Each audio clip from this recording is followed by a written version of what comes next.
switching gears to a different topic, we're hearing a lot about extreme weather events and climate resilience.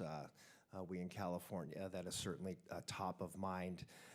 And I understand that the agency is working on building more resilient communities. There are community resilience standards that the agency has put out, which are targeted toward governments and community level planning projects, flood control systems, that kind of thing.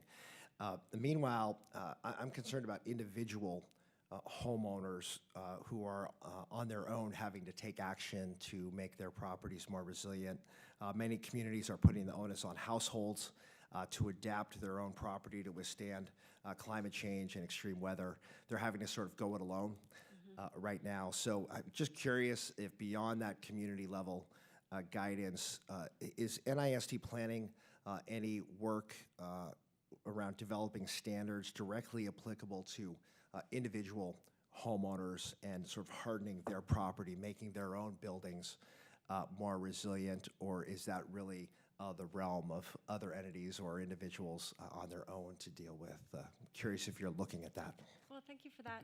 You know, the work that we do when we do when we do incident response, or when we do response and investigation of disasters, is really geared toward an understanding of how to really make buildings more secure and resilient. And so, I mean, that includes housing in these areas.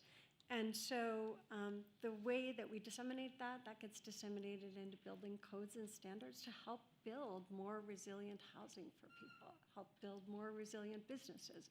So it's not just, it doesn't leave out the people. It's really focused on how can we make sure that anything that we're learning from our investigations gets translated into buildings and codes and standards that make people's lives more secure. Great. Thank you for that, Doctor. And with that, I yield back.